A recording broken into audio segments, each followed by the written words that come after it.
let's start with Trey Amos here. And this is a guy I want to get into. 6'1", 195 pounds, out of Ole Miss, transferred from Louisiana, where he started his career, to Alabama, then finally to Ole Miss. He's got 31-inch arms. He ran a 4.43 40. He looked really good, I think, in the drills in Indy, and just he looked fluid and he transitioned very well. Guys like Eric and Ant and Aaron Quinn are already pounding the table for this guy for the Buffalo Bills. They think he's a fit. They think right around 30 is where he should go in this draft. He's kind of the best of both worlds because he has shown positives throughout his career, both as a zone corner and as a man corner. And he's got natural ball skills. He's a willing defender against the run. He just checks so many boxes. 51% allowed completion rate in 2024, 3 interceptions, 10 pass breakups, a 54.5 passer rating allowed. So a really good senior season for Trey Amos, checks a ton of boxes. I think athletically, he's very close. He's within the margin of error to a guy like Trey White, who the Buffalo Bills took right around pick 30, pick 28 in 2017. Yeah, almost 6'1", just under 6'1", 195 pounds, ran the 4.43 40, 8.72 RAS. So athletically, I think a little better than Trey White. If my memory serves me correctly, I thought he was in the 7s. I could be wrong. Mm-hmm. Someone can fact check me on that.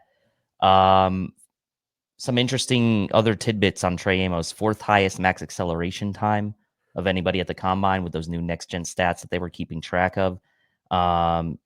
He was tied for 2nd of draft-eligible cornerbacks with 10 pass breakups in 2024. 14th best of those with 500 defensive snaps, allowing a 54.5 NFL QB rating. That's a PFF's calculation of QB rating against. And he had played about 35% of his snaps in man coverage. So like you said, the best of both worlds, graded out pretty well in both zone and man, 78.8 grade in zone, 75.4 grade in man, and graded out pretty well as a run defender as well with an 81.0 grade in 2024. So this shows, in my opinion, in the game tape as well, his ability as a run defender.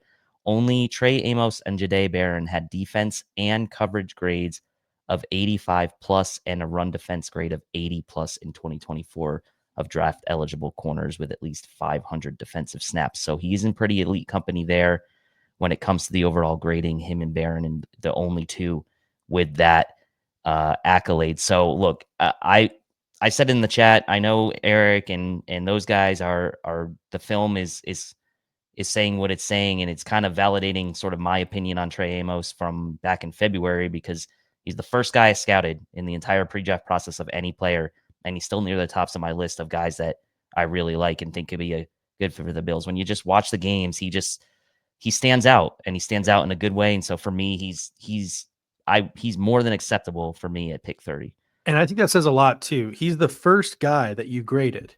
And you have so much more recency bias with these other guys. And no matter sort of who you come across, he's still way up there in terms of that says a lot about what he put on film, what the data looks like, what the advanced analytics looks like.